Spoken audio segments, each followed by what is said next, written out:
My name is Brooke Whitaker. I am 29 years old.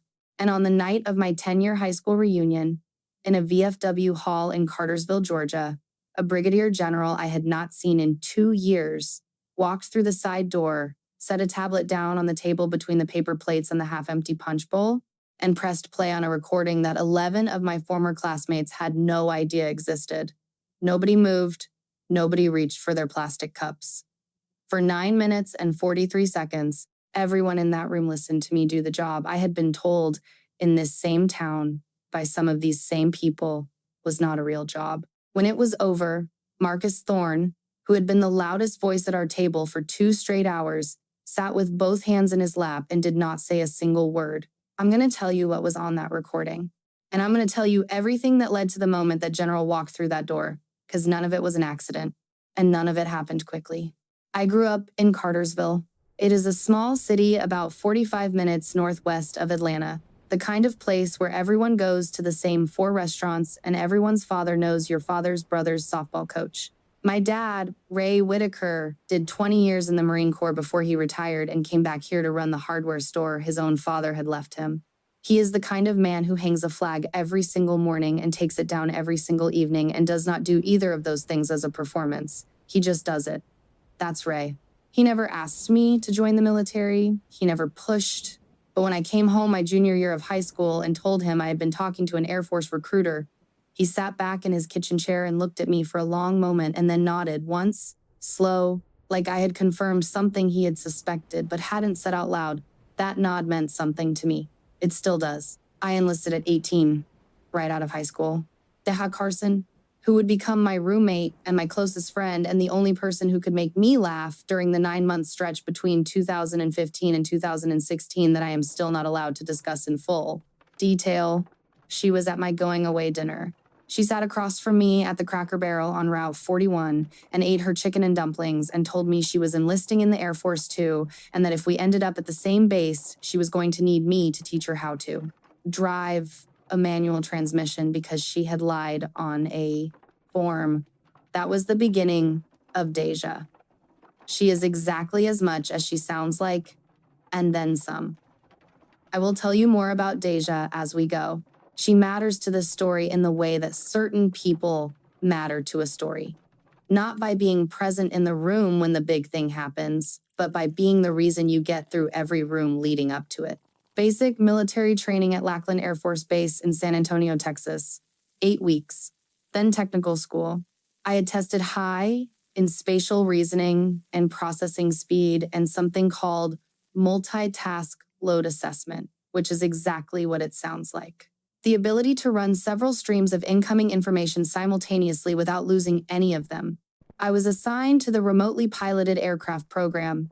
That is the formal name, RPA. Most people outside the Air Force call them drones. Most people inside the Air Force call them by their specific designations, MQ-1, MQ-9, RQ-4. I was trained on the MQ-9 Reaper, which is the aircraft that does the kind of work I am going to describe tonight, and which most civilians imagine is controlled by some teenager at a laptop in a basement. It is not.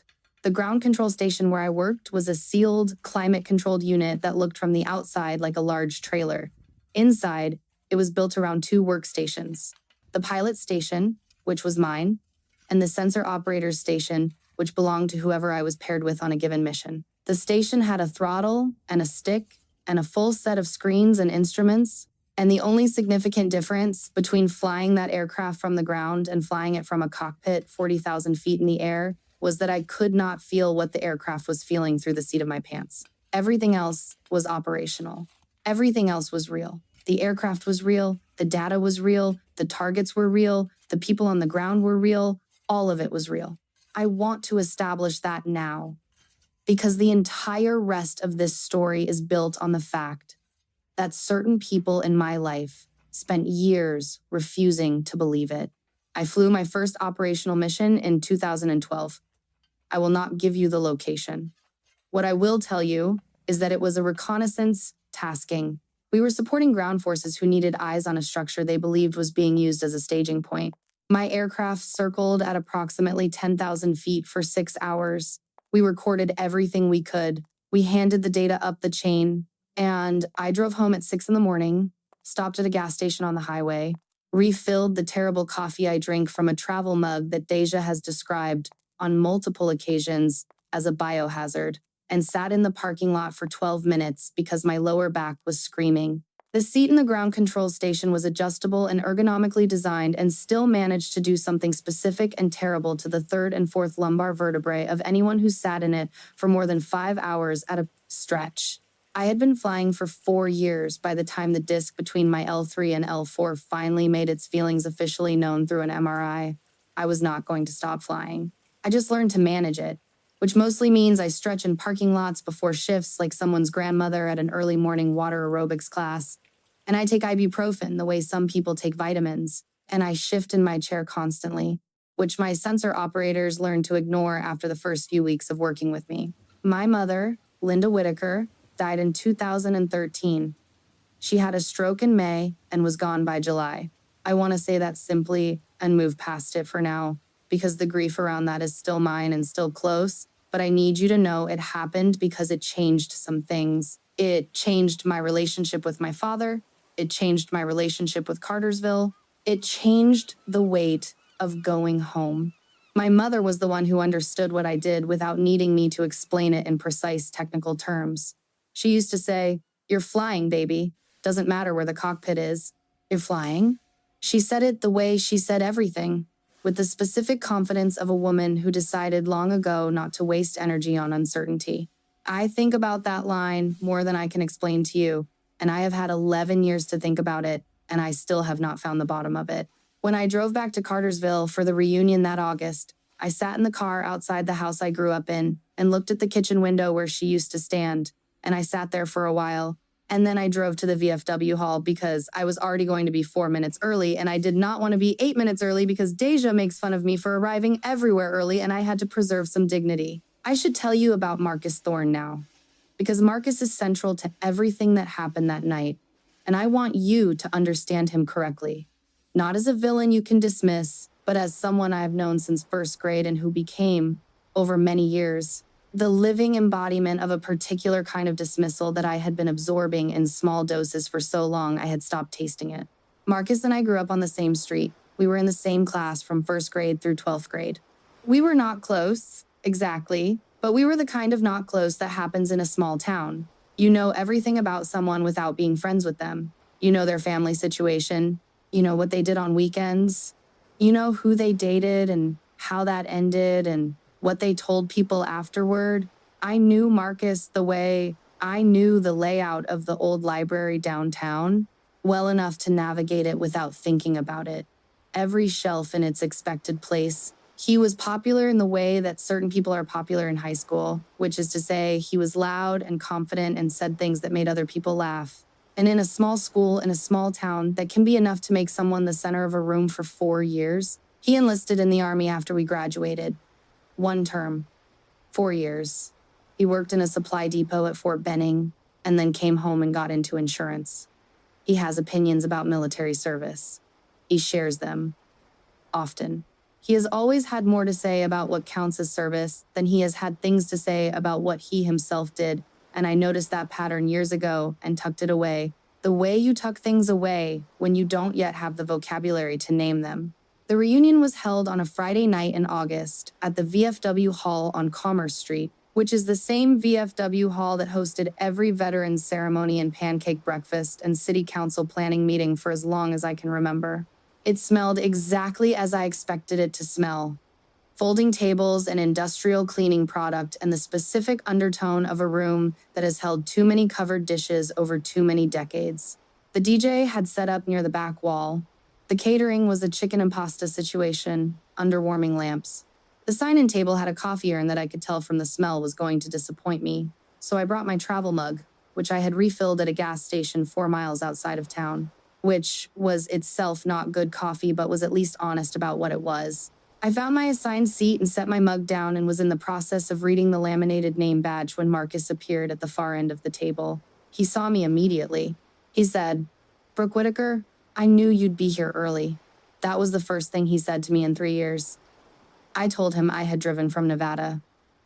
He said, "What are they keeping you busy with out there?" I said, same thing. Still flying. He tilted his head in the particular way people tilt their heads when they are being deliberate about not being unkind, but are not working very hard at it. He said, still with the drone stuff. I said, yes. He said, my cousin Kyle says the guys on the ground think the drone pilots are the ones who just do not want to deploy for real. I said, Kyle is entitled to his opinion. And I let it go. I let it go because I have been letting it go for years. Letting it go is a trained response at this point. It takes practice. I have had a lot of practice.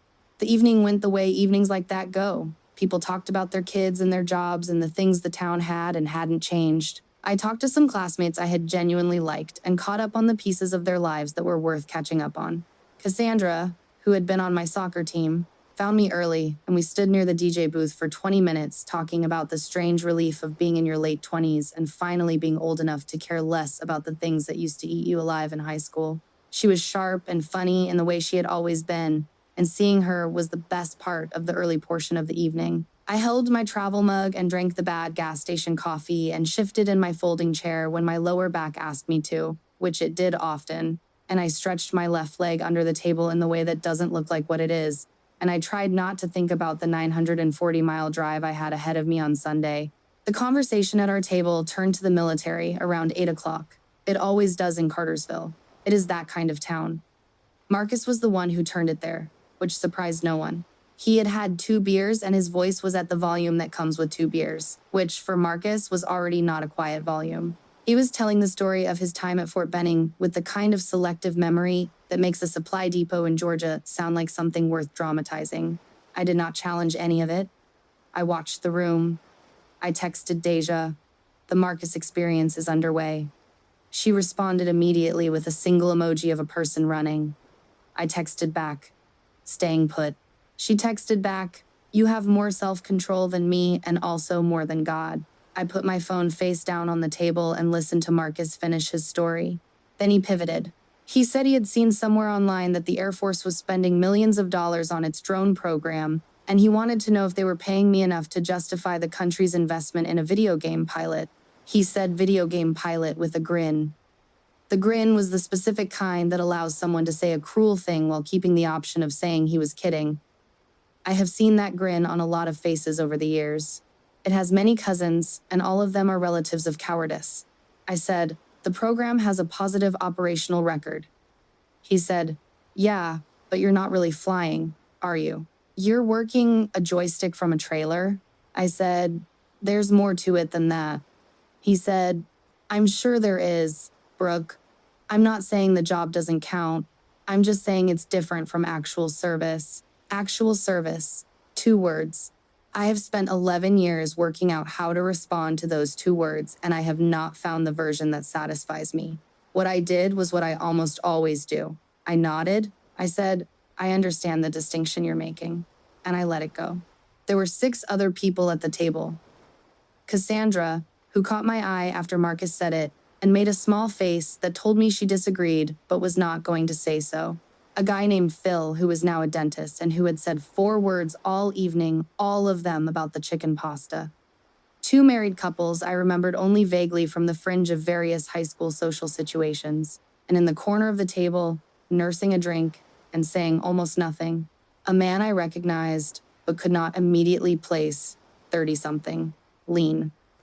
He had a small scar through his left eyebrow, the kind that comes from something specific and does not invite questions. He was watching Marcus with an expression I could not fully read from where I was sitting. But it was not the expression of someone who was entertained. I found out later who he was. I want to hold that information for now, because the story requires you to arrive at it the way I arrived at it. Marcus kept going. He had the floor and he knew it, and that is its own kind of intoxication in certain people. He said that his buddy from Fort Benning had been deployed twice and that the guys on the real deployments had a name for the RPA pilots. He said the name was Chair Force. He laughed. A couple of people at the table laughed with him. The reflexive kind of laughter that doesn't mean anything but happens anyway because silence feels worse. I said, that's an old joke. He said, old jokes are old because they're true. I said, or because they're simple. He looked at me for a moment. He said, "Brooke, I'm not trying to diminish what you do. I'm just saying there's a difference between doing something from a screen and doing it on the ground. You know what I mean?" I said, "I know you think that." He said, "Don't you think that?" I said, "No." He said, "Come on." I said, "I'll explain why, if you want to hear it." He said, "Go ahead." And then, before I could say a single word, his phone buzzed, and he looked at it and said, "Hang on." And he started typing. And the moment passed, the way moments like that always pass, when the person running them has already decided they won. I excused myself and went to the restroom. I stood at the sink and ran cold water over my wrists, which is a physiological reset I learned from a flight surgeon about 6 years into my career when she was explaining why I kept giving myself tension headaches during high-tempo operations. She said, "Your body thinks it is in danger because your brain is processing threat-level stimulus for hours at a time. Your body is not wrong. It is just confused about where the threat is. Cold water on the pulse points slows the heart rate. It works." I stood there for 2 minutes and let it work. I thought about the flight surgeon, who was one of the sharpest people I had met in the service and who had a way of naming the mechanics of things that made them easier to manage. I dried my hands. I went back to the table. My father arrived at 8:45. He had not originally planned to come. The reunion was technically open to family members of graduates, the kind of small-town open-door policy that exists because everyone in Cartersville is connected to everyone else by approximately 1.5 degrees of separation. And someone had told him about the event, and he had changed his mind. He came in wearing his good blue shirt, the one he saves for occasions that matter. He looked the way he has looked since I was a child, like someone who has done something with his body his whole life and is at peace with what it cost him. He is 63. He found me at the table and hugged me with one arm and said, "You made it okay?" I said, 940 miles, one gas station. That feels like I spent 3 hours inside a tumble dryer. But yes." He smiled, the real one, and said, "You need to get that seat adjusted." I said, "It's been adjusted." He said, "Then get a new seat." I said, "Dad." He said, "I'm just saying."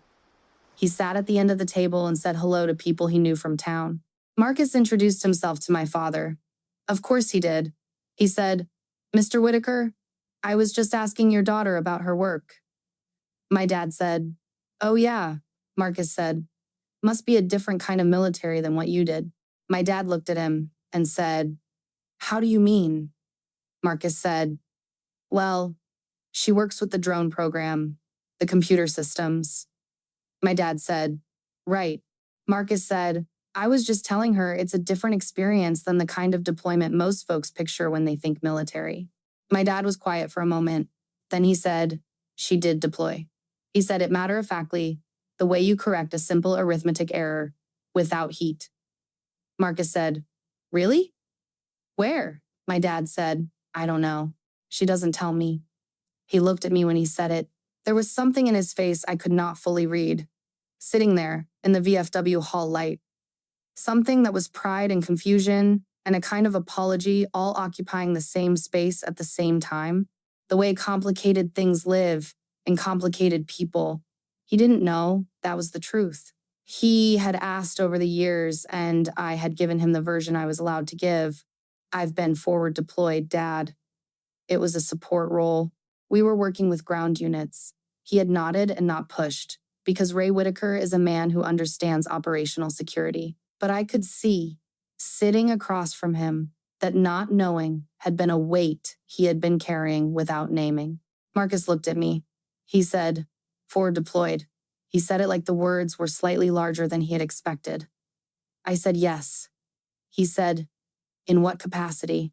I said, "I cannot get into the details." He made the face, the specific one, the face that says, "Right, of course," the classified information face, the one that implies the classification is a convenient shield for something small.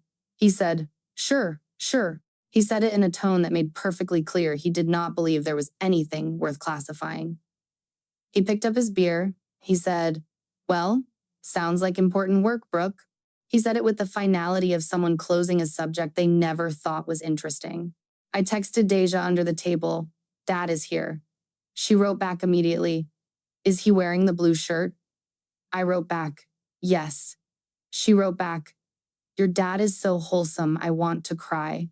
I wrote back, he just inadvertently let Marcus reset the whole conversation. She wrote back, how bad? I wrote back, 7 out of 10. She wrote back, holding. Then, do not let him get to 9. I put the phone in my bag. At 9:15, the side door opened. I did not notice immediately. I was answering a question from Cassandra about where exactly in Nevada I was based and what the landscape was like. And I was describing the high desert in the particular way I describe it to people who have not been there, trying to capture the specific quality of the light in the late afternoon, the colors that photographs never quite get right, the orange and rose and the flatness of the horizon. And then a voice behind me said, excuse me, Brooke Whitaker. The voice was direct and unhurried and contained the register of someone who has given a great many orders and does not need to raise their volume to give one more. I turned around. Brigadier General Patricia Harmon was 61 years old, and she was in civilian clothes, a gray jacket, and dark slacks.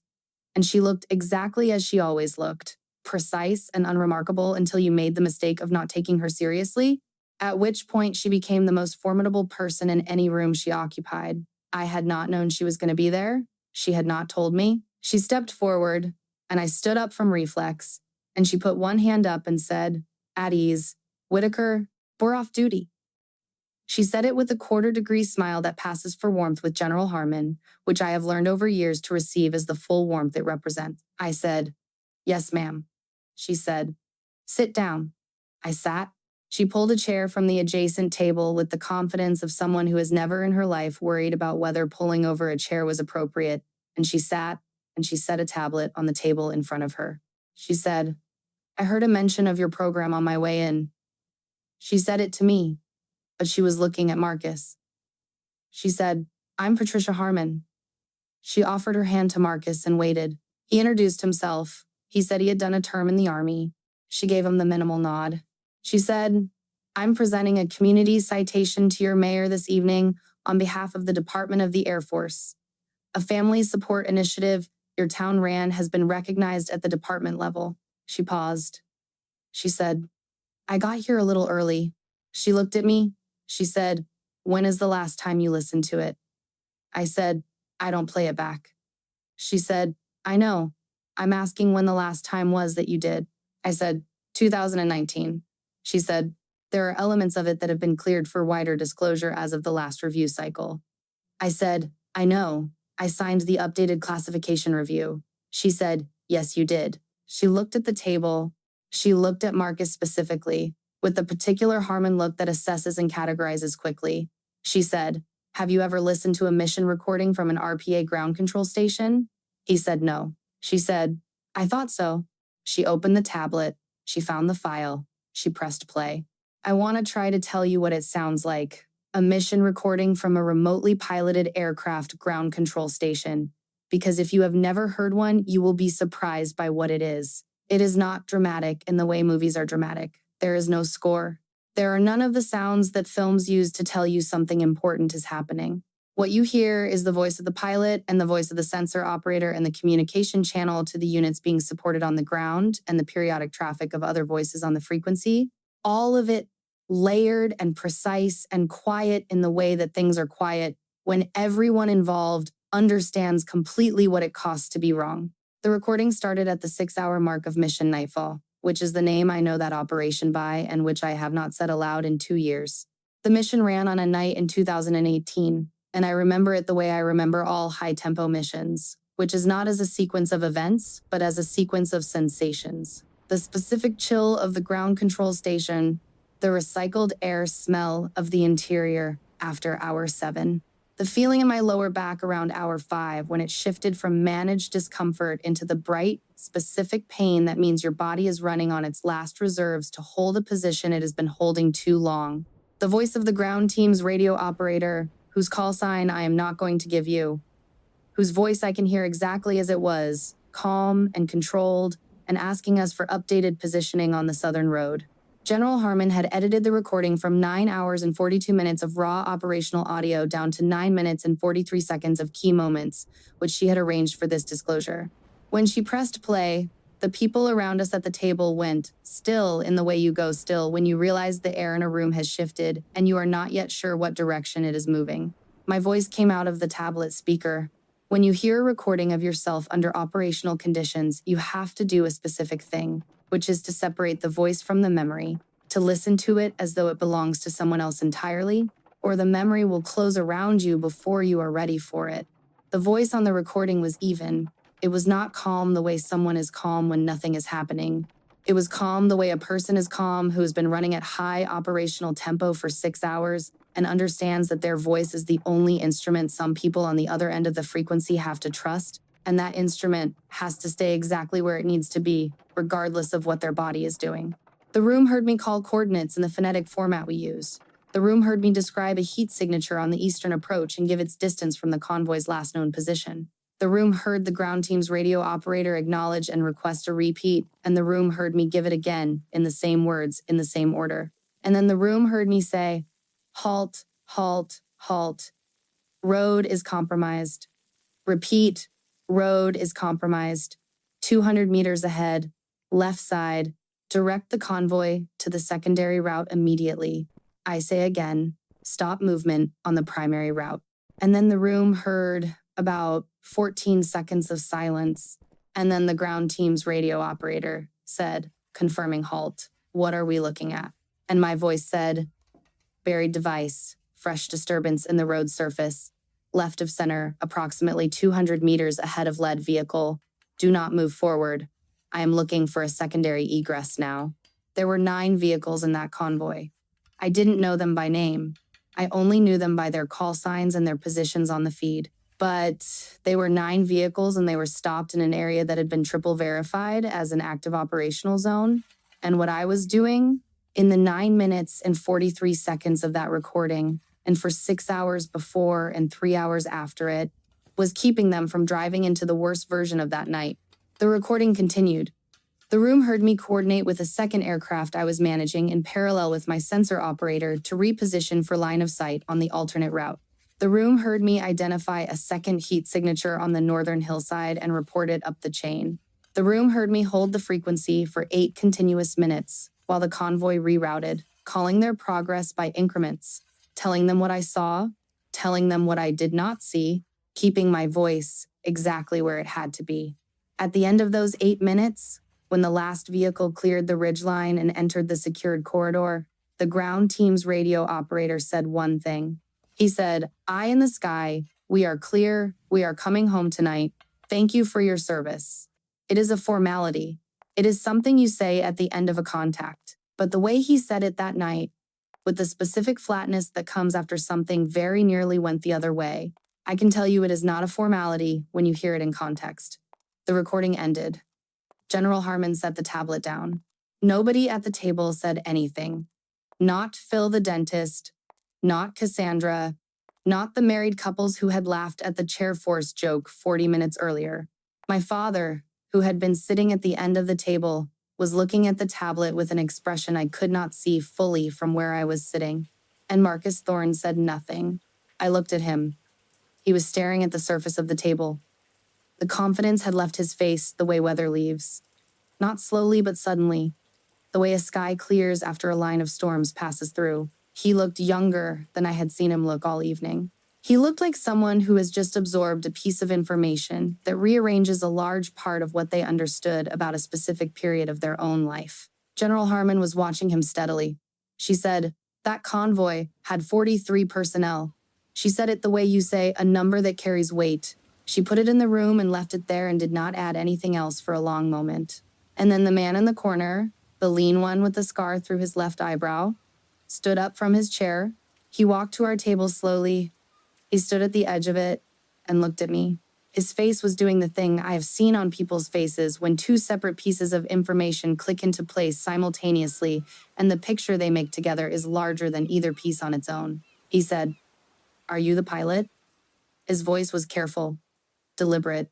The kind of careful that is asking a question it is not certain it can handle the answer to. I looked at General Harmon. She gave me nothing. She never gives you anything. You make your own decisions. I looked back at the man. I said, I was the pilot on that mission, yes. He said, the road? He said it with the specific compression of someone who has been storing those words in the same place for a long time. He said, the halt order. I said, yes. He put his hand on the back of my chair and held it and did not say anything for several seconds. Marcus said, Kyle? I looked at Marcus.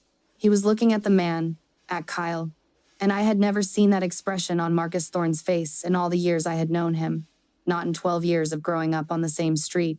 Not in the years of occasional encounters since. The expression was fear. Raw and specific and without the grin that usually covered it. He said, Kyle, it's okay. Kyle looked at him and said, she was the eye in the sky. His voice did not break. It stayed level. But there was something underneath the level that I recognized because I've spent 11 years training myself to hear what is underneath the level in people's voices. There was the sound of something that had been held very carefully for a very long time, beginning to release at a speed the person holding it was not entirely managing. Kyle Thorne was Marcus Thorne's cousin. He had been the third vehicle in a 9-vehicle convoy on the night of Mission Nightfall. He had been there when my voice came through the frequency and said, halt. He had been one of the 43 personnel who rerouted through the secondary corridor and cleared the ridgeline and came home that night. I had not known. I had not known that Kyle Thorne existed or that he was connected to the Marcus Thorne I had grown up with. The Marcus Thorne who had been calling What I Do a video game for 2 hours in a VFW hall in Georgia while Kyle sat quietly at the corner of the same table. I had not known that when the radio operator said, we are coming home tonight, one of the people coming home was going to be standing in front of me 8 years later, holding the back of my folding chair and working through something. Kyle said, my mom has the letter.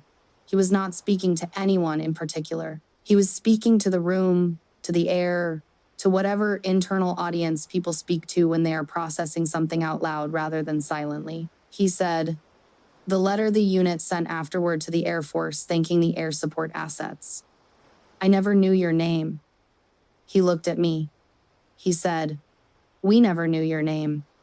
I said, that is how it works. He nodded. He said he understood. He said, I've thought about that road a lot. I said, I imagine you have. He said, every time I drive over a patched section of asphalt on the highway into Atlanta, I think about it. He said this matter-of-factly, the way people describe the permanent internal accommodations they have made for things that do not leave. I said, the disturbance in the road surface was recent when I identified it. He said, how recent? I said, within the hour, based on the imagery my sensor operator was working. He said, is she here? I said, she's at her own station now. He said, right. He said, I would like to thank her sometime. I said, I would pass that along. He nodded. He looked at the table. He looked at Marcus. Marcus had not moved. He was sitting in his chair with both hands in his lap, and he was looking at the table directly in front of him, and he was producing no sound at all. The loudest voice at our table for 2 hours was somewhere else entirely. I watched him for a moment. I did not feel what I might have expected to feel in that moment. I want to be honest about that. I had spent years imagining what it would feel like to have a room full of people understand what I did, to have the thing laid out plainly in front of the people who had dismissed it. And the feeling I found was not what I had imagined. It was not triumph. It was not satisfaction of the kind that tastes like victory. It was something quieter and stranger. It was the feeling of a weight leaving. Not all at once, not dramatically, but the first real release in a very long time. The feeling of having carried something that was never mine to carry and being in the moment when I could set it down somewhere and walk away from it. Marcus's mother was at the reunion. I had not registered her earlier in the evening, but I saw her now, standing near the bar area, having moved toward our table when she heard Kyle's voice change. She was a small woman in her early 60s with the kind of face that has been holding a lot of feeling for a lot of years without excess display. She was looking at me. Then she looked at her son, and then at Kyle, and then back at me. She said nothing for a moment. Then she said, Lord, just that one word. She pressed her lips together and went back to where she had been standing, and she stood very still. General Harmon had been quiet through all of this. She has the gift, which is rarer than people think, of knowing precisely when her words would cost more than her silence. She reached across the table and picked up her tablet and slid it into her bag without ceremony. She looked at me. She said, "You want some air?" I said yes. We walked out the same side door she had come in through, and I did not look back at the table. Not as a dramatic gesture. I just genuinely did not need to look back. I had seen what needed to be seen. I had heard what needed to be heard. The rest of it would take care of itself. Outside was the specific Georgia August warmth that sits in the air even long after dark, the kind that smells like cut grass and heat-baked asphalt and something that is just the South being itself, something indefinable and specific at the same time. The parking lot was half full. A couple of people were smoking at the far end. I stood next to a concrete parking post and stretched my lower back the way I do after any extended session in a folding chair, pressing both hands flat against my kidneys and arching back slowly, which looks ridiculous and which I have long since stopped caring about. General Harmon stood next to me without comment. She has seen me do this in multiple parking lots over the years. She once told me that my disc situation was my body's way of submitting a receipt for the work I had done, and that most bodies don't bother keeping records. So I should probably consider myself fortunate that mine did. That is typical Harmon. Technically comfort, operationally assessment. I said, "How long were you outside the door before you came in?" She said, "About 7 minutes." I said, "You were listening." She said, "Enough." I said, "It was a little theatrical, General." She said, "I thought so too." She said, "I considered leaving it alone." I said, "Why didn't you?" She said, "Because you were too polite to defend yourself." She paused. She said, "And because there was a man in that room who has never had any peace about a specific night in 2018, and he deserved to understand what was behind the voice on the frequency." I said, "He deserved that a long time ago." She said, "Yes, he did." She said it simply and did not add anything. We stood in the parking lot and watched the Georgia night and breathed it in. I finished the last of the bad gas station coffee, which had been cold for an hour. She had a bottle of water. There is a specific kind of quiet that settles between people who have worked together at the kind of operational tempo that does not allow for conversation, and that quiet recognizes you when you find it again in a parking lot years later. We stood in it for a while. She said, "Your program chief sent me the metrics from your last review cycle." She said it casually. The way she introduces things, she wants you to know she's already seen. I said, "I heard I was up for a review." She said, "You are not up for a review." She said it with a slight correction in her tone. She said, "You are being considered for a lead instructor role in the training pipeline." I said, "At Holloman?" She said, "Holloman or Creech, depending on placement logistics." She said, "You would be shaping the people who fly for the next decade." I said, "I like flying." She said, "I know." She said, "And you will still fly." She looked at me. She said, "But you know things that cannot be learned from a manual, and those things need to go somewhere other than the seat you are in." I thought about that. I said I would think about it. She said, "I know you will." She said it in the way that means she already knows which direction I'm going to land and is simply waiting for me to arrive there on my own schedule. Deja texted me while I was standing outside. She wrote, "Report. Now." I have been staring at my phone for 40 minutes. I typed back, "General." Showed up with the recording. There was a long pause. Then Deja sent back, "Stop." Then, "Stop it right now." Then, "Did Marcus cry?" I typed, "He did not cry." Another pause. Then, "Give him an hour." I laughed out loud in the parking lot, and General Harmon looked at me sideways, and I said, "It's Deja." She said, "Of course it is." Harmon had met Deja exactly twice.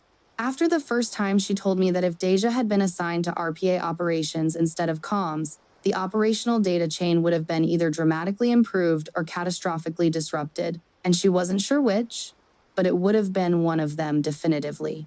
That is the highest form of Patricia Harmon praise that exists. Deja knows it. I've told her. I went back inside after 15 minutes. Harmon stayed outside to greet the mayor, who had arrived and was waiting near the podium with the slightly pressurized expression of a local official about to receive a commendation from a general. I went back to my seat.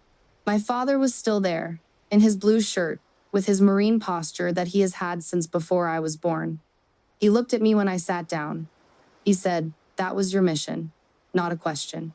I said, "Yes." He said, "The road, the halt order." I said, "Yes." He looked at his hands. He said, "You never told me." I said, "Dad." He said, I know why." He said it again, quietly. "I know why." He looked up from his hands. He said, "How often?" I said, "It varies." He said, "Give me an order of magnitude." I said, "Often enough." He pressed his lips together. He was quiet for a moment. Then he said, "How's your back tonight?" I said, "Functional." He said, "I'm going to find you a better CPAD for the station." I said, "It doesn't work that way." He said, "I'll figure something out." I let him have that. That is Ray Whitaker. He cannot fix the disc. He cannot change the hours or the distance or the 940 miles between where I live and where he sits in the kitchen with his flag. But he will find something to do with his hands about it, because that is how he loves people, by finding the thing he can do and doing it. I have known this about him my whole life, and I have only recently learned to receive it fully.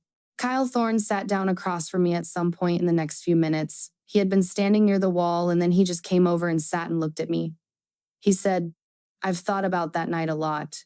I said, "I imagine so." He said, "We didn't know what was on that road." He said, "Our vehicle commander stopped the moment the call came through. No hesitation. He just stopped." Kyle said, and I remember thinking, someone up there has eyes we don't. He said, "And I have thought about that every time I drive over a section of patched road in Atlanta." I said, "The road surface disturbance was recent." He said, "How recent?" Exactly. I said, "Within the hour, based on the imagery." He nodded slowly. He said, 200 meters. I said, "Yes." He said, 14 seconds. I looked at him. He said, "I went back and found the timeline in the after-action report. Halt call to halt execution was 14 seconds. I said, "Your vehicle commander was good." He said, "She was." He said, "She retired last year." I said, "If you are ever in contact with her, tell her she is part of why those 14 seconds worked." He said he would. He said something then that I have thought about in the weeks since. He said, "I never blamed the drone program." He said, "Some guys in the unit did, over the years, the kind of guys who needed to believe they were doing something no one else could do from any other position." He said, "I never felt that." He said, "The halt call felt like a person, not data, not a signal, a person reaching down into the situation and putting their hand on the front of our vehicle." He said, "It felt like someone who was there." I said, "I was there." He said, "I know." He said, "I know that more clearly now than I did before tonight." He said it carefully, the way you say something when you are making a small but important adjustment to something you have been carrying a particular way for a long time. Marcus came over after Kyle went back to the other side of the table. Marcus did not sit. He stood at the edge of the table with his hands in his pockets, which I had never seen him do. Marcus Thorne does not typically hold his hands in his pockets. It is not a posture that fits his usual volume. He looked at me. He said, "Brooke." That was the first word. Just my name. I said, "You don't have to do it well." He said, "I've been saying that stuff for years. The video game thing. The chair force thing." I said, "I know." He said, "Not just to you, to other people. In general, about the whole program." I said, "I know." He said, "I didn't know what Kyle's deployment was actually like." He said, "Kyle doesn't talk about it much." He said, "I didn't know how close some of those nights were." I said, "Most of them don't tell you everything." He said, "Yeah." He said, "I understand that better now." He stood there for a moment. He said, "I can't take back what I said." I said, "No." He said, "I'm sorry, Brooke. I said, I believe you. I meant it. The belief didn't fix the years. Beliefs rarely fix years. But it was real and I took it where it was offered. Because that is what you do with real things when people bring them to you. Marcus's mother found me near the end of the evening, before the citation presentation. She touched my arm lightly and said, "Thank you for what you do." She said it the way people say things that have been sitting in them and have finally found the small, specific opening to come out through. She did not wait for me to answer. She went back to her son. General Harmon did the citation presentation at 9:50. She was efficient and clear, the way she is at everything. The mayor shook her hand and said something that made Harmon produce the quarter-degree smile. The room applauded. I stood in the back with my father. He put his hand on my shoulder during the applause and left it there. He does not do that often. He is a Marine, and they have their own language, their own dialects of touch and restraint. His hand on my shoulder in that moment was a full sentence, and I let it be what it was without asking for more. Deja called me on the drive back to the hotel. An actual call, not a text, which told me she had decided this required her full voice. She said, "Okay, give me the whole thing." I gave her the whole thing. From Marcus at the beginning of the evening, to the parking lot with the general, to Kyle across the table, to Marcus coming over at the end, to his mother's hand on my arm. Deja listened without interrupting, which is not her default mode, and which told me she understood this was the kind of story that needed to go straight through without comment. When I finished, she said, "Okay." She said, "Okay, Brooke." She said, "General Harmon showed up to a high school reunion with a classified recording on her tablet." I said, "Partially declassified." She said, "She brought the recording to a reunion." I said, "She was presenting a citation." Deja said, "She absolutely had backup plans." I said, "Probably." Deja said, "She is the most prepared human being alive. I am going to send her something." I said, "Please do not send the general anything." Deja said, "I'm going to send her something that looks like nothing but is secretly my deepest gratitude." I said, "Deja." She said, "You know what I mean." She was quiet for a moment. Then she said, "Are you okay?" Just that. Underneath all the other stuff, right at the bottom where the real questions live, I said, "Yeah." I said, "I think I actually am." She said, "Good." She said it with the specific gentleness she uses when she means something fully. She said, "Because you have been carrying that for a long time." I said, "I know." She said, "Drive safe." I said I would. I drove to the hotel with the radio off and the windows down. The Georgia night moved through the car. I thought about my mother the way I always think about her when I am driving in Georgia at night, which is not with grief exactly, though grief is in it, but with something that sits underneath grief and is older than it, recognition. The recognition of someone who shaped you, continuing to shape you from whatever comes after being a person. She would have found the reunion funny. The specific humor of a general walking in with a tablet. She would have found Kyle's story important in the way she found all stories important, which was completely and without qualification. She would have wanted to know what he did in Atlanta and what his mother was like and whether he was okay. She would have asked me if I ate enough of the chicken pasta. I would have said no. She would have said, "Brooke, baby, you have got to stop forgetting to eat." I got to the hotel and sat on the edge of the bed and thought about nothing particular for a while. That is the thing about the high-tempo nights, the ones that have a lot of feeling in them. When they end, you need a stretch of nothing particular before you can sleep. I know how to give myself that. I have learned it over years. General Harmon's message arrived on my phone the following morning at 6:42, which is Harmon time, which means she had been awake for at least 2 hours and was already managing a full list of things. The message said, "Holloman placement confirmed, pending your response. Let me know." I sat with my bad hotel coffee in the window light, and I looked at the message for a while. I thought about the training pipeline, the young men and women who would sit in a ground control station for the first time and learn what it means to be in the picture without being in the room. I thought about what I could give them that I had learned by doing it wrong, by absorbing the dismissal for years instead of correcting it, by letting the joke stand when I should have said clearly, "Let me tell you what this job actually is." I thought about what it would mean to be the person who shapes the way the next generation of RPA pilots understands the weight of the thing they are doing, not from a manual, but from 11 years of knowing it in their body, in the disc between the third and fourth lumbar vertebrae, in the cold water over the wrists in a bathroom, in the 12 minutes in the gas station parking lot after a long night. I wrote back, "I will take Holloman." She responded with one word, "Good." That was the complete exchange. That is Patricia Harmon. I drove back to Nevada on Sunday, 940 miles. I stopped twice. The first gas station had bad coffee, the second had worse. The back held at a manageable level, which for me counts as a good road day. The Nevada desert came into view in the late afternoon and did what it always does in that light, which is turn the colors that no photograph quite captures. The deep orange of the rock, the purple of the shadow side, the specific blue of the sky that exists nowhere else, the flat ruler line of the horizon that recedes no matter how far you drive toward it. I came home to the base. I came home to the station and the screens and the work that I know how to do. I want to tell you something about the Chair Force joke, and I want to tell you what it costs, because I do not think people who have not been on the receiving end of it for years understand what it costs. It is not just an insult.